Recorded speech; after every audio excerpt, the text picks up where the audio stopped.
तो सुख समृद्धि विज्ञान चैनल में हमारे सभी सुधी दर्शकों का मैं सुशील कुमार शर्मा हार्दिक स्वागत करता हूं। नवरात्रि शिविर की मैंने घोषणा कर दी है। 7 और 8 अक्टूबर 2021 दिन गुरुवार और शुक्रवार को यह शिविर होगा। नाम रखा गया है सौभाग्य लक्ष्मी शिविर। इस अवसर पर अपने साधकों को मैं कहना चाहूँगा कि 1-2 नहीं, 10 नहीं, 100 नहीं, 1000 नहीं, 1 लाख काम भी हों, उन सब को छोड़ करके आपको आना है। महालक्ष्मी माता, जिन्हें सौभाग्य लक्ष्मी भी कहा जाता है, आपको पता है कि भगवान श्री कृष्ण की अर्धांगिनी और इस संसार की पालन करने वाली मातृ शक्ति है।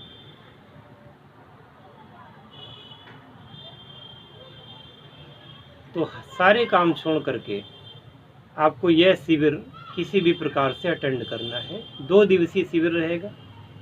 इसके लिए आप लोग पहले से ही अपना पंजीकरण करवा लें, क्योंकि बिना पंजीकरण के आने की अनुमति नहीं होगी।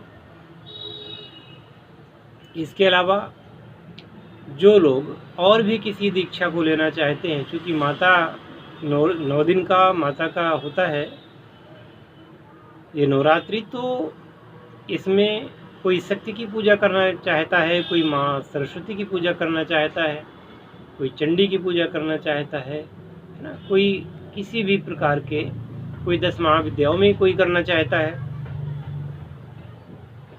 तो वो सुविधाएं तो आपको मिलेंगी, बिल्कुल मिलेंगी। लेकिन जीवन में जो सबसे बड़ी कमी होती है व्यक्ति के अंदर, धन की, क्योंकि सारे कार्य तो धन के द्वारा ही संपन्न होते हैं। चाहे धर्म हो, चाहे अर्थ हो, चाहे काम हो, जब ये तीनों होंगे तो तभी मोक्ष मिलेगा।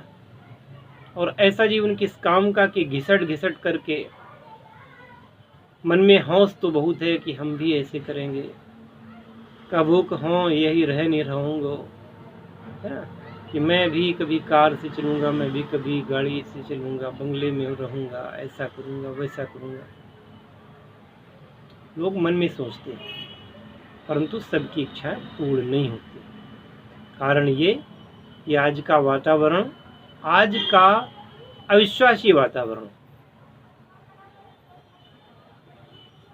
जो लोग पूजा करते भी हैं तो उनमें से उनको पता ही नहीं है कि कहाँ प्रक्षेप है, जिसके कारण उनकी पूजा खंडित हो जाती है।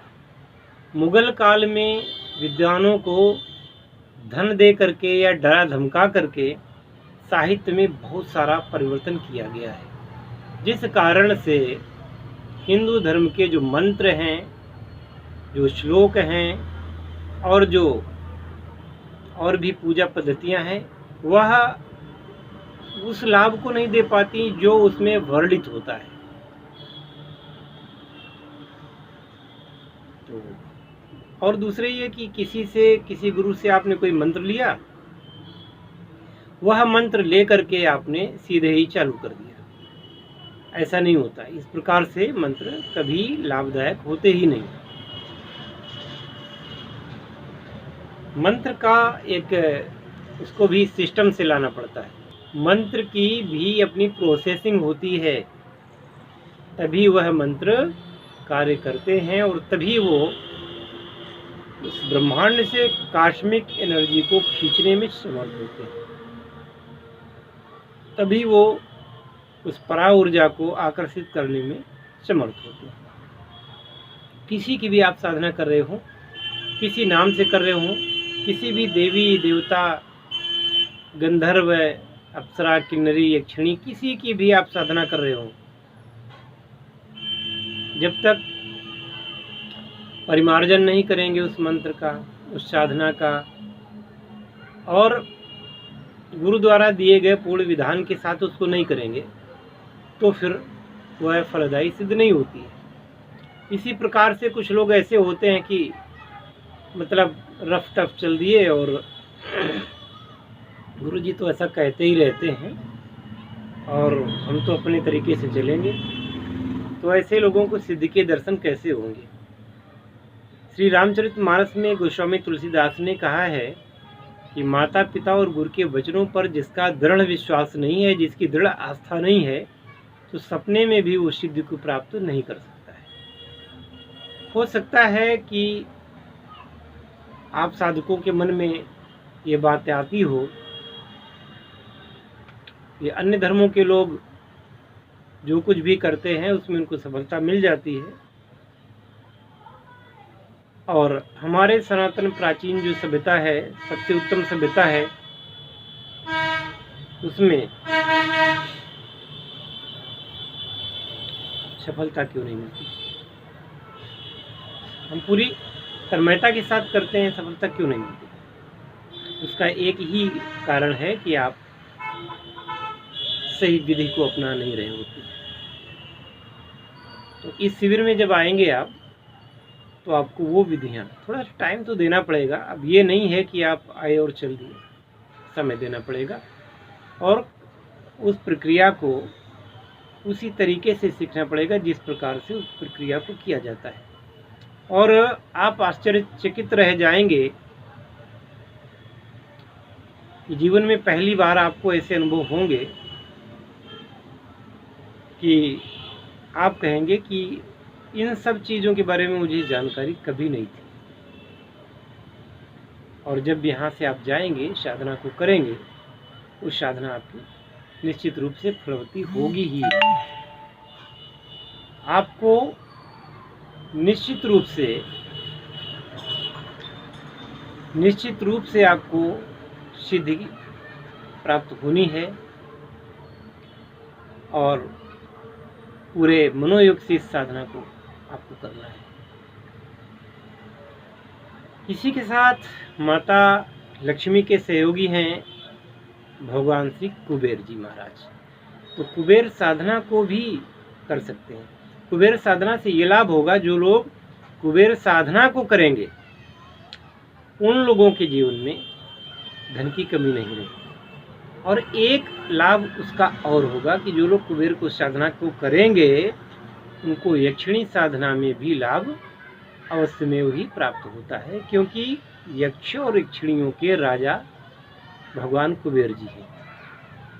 देवताओं के कोषाध्यक्ष, धनाध्यक्ष तो हैं ही भगवान, परंतु भगवान कुबेर इसके बावजूद यक्षिणियों के अधिपति भी हैं। और जब उनसे आप अपना संबंध स्थापित करेंगे तो यक्षिणियाँ भी आप पर कृपा अवश्य में ही करती हैं। तो यक्षिणी साधना में जो सफलता वास्तव में प्राप्त करना चाहते हैं वो इस कुबेर साधना को करें। कुबेर साधना के भी कई स्वरूप हैं, तो मैं उस स्वरूप को आपके सामने स्पष्ट करूंगा जो स्वरूप शीघ्र फलदायी है और जिसके माध्यम से भगवान कुबेर की आराधना करने से अवश्य में आपको उनकी कृपा और सिद्धि प्राप्त होती ही है। और कोई भी कार्य जितनी ज़्यादा लगन और दृढ़ता के साथ किया जाता है उसमें उतनी ही ज़्यादा सफलता की संभावना होती है। तो यदि आप सनातन धर्म की इन साधनाओं को वास्तव में उस रूप में देखना चाहते हैं जैसे कि आपने सुना है, जैसा कि रामायण में, महाभारत में सिद्धियों का वर्णन है, लोगों ने देवताओं की सिद्धियां प्राप्त की, मंत्र जप किए और उनके सामने उनका स्पष्टीकरण हुआ, प्रकटीकरण हुआ और उनको वरदान मिला। तो आप सनातन धर्म की इन साधनाओं को सुख समृद्धि विज्ञान के माध्यम से करेंगे तो आप पछताएंगे नहीं। ये मेरी जिम्मेदारी है कि आप पछताएंगे नहीं। किसी न किसी रूप में आपको कृपा अवश्य में प्राप्त होगी। और जब आपको कृपा प्राप्त होगी, जो सफलता मिलेगी आपको, तो आपकी उस सफलता को इस YouTube चैनल पर हम प्रसारित भी करेंगे, आपका इंटरव्यू भी प्रसारित करेंगे।